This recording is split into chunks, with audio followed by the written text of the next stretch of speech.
गणेश जी को मोदक क्यों पसंद है? भगवान गणेश जी को मोदक प्रिय भी कहा जाता है क्योंकि उन्हें सबसे अधिक प्रिय मिठाई मोदक है। इसके पीछे एक सुंदर पौराणिक कथा है। कहा जाता है कि एक बार देवताओं ने माता पार्वती के लिए दिव्य भोजन प्रस्तुत किया। उस भोजन में तरह तरह के व्यंजन और मिठाइयां थीं। जब सब व्यंजन गणेश जी को परोसे गए तो उन्होंने हर पकवान को शांत भाव से खा लिया। लेकिन जब मोदक सामने आया तो गणेश जी का चेहरा खिल उठा। उन्होंने प्रेम से मोदक खाया और कहा, यह मिठाई मुझे सबसे प्रिय है। मोदक केवल स्वादिष्ट ही नहीं बल्कि उसका आकार भी ज्ञान और रहस्य का प्रतीक माना जाता है। मोदक ऊपर से बंद और अंदर से गुड़ नारियल जैसी मिठास से भरा होता है।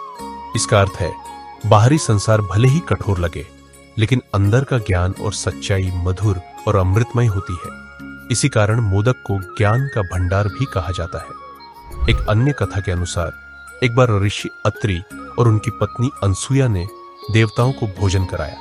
उन्होंने सभी देवताओं को एक एक मोदक दिया और कहा, जो इसे खाएगा और इसका अर्थ समझेगा वही सबसे ज्ञानी और श्रेष्ठ कहलाएगा। देवताओं में इसे लेकर विवाद होने लगा। तब नारद मुनि मोदक लेकर कैलाश पहुंचे और माता पार्वती को सारी बात बताई। पार्वती जी ने वह मोदक गणेश जी को दे दिया। गणेश जी ने मोदक खाकर कहा, सच्चा ज्ञान वही है जो माता पिता की सेवा और भक्ति में है।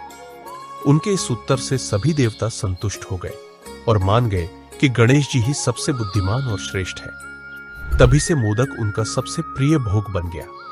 मोदक को आनंददायक मिठाई भी कहा जाता है। शब्द मोदक का अर्थ है आनंद देने वाला। इसलिए भक्तजन हर पूजा में गणेश जी को 21 मोदक अर्पित करते हैं। मान्यता है कि इससे गणेश जी प्रसन्न होकर भक्तों की सभी इच्छाएं पूर्ण करते हैं और जीवन में सुख, समृद्धि और ज्ञान प्रदान करते हैं। इस प्रकार गणेश जी को मोदक प्रिय होने का कारण केवल स्वाद नहीं बल्कि उसमें छिपा हुआ गहरा आध्यात्मिक संदेश है। ज्ञान, मधुरता और आनंद का संगम।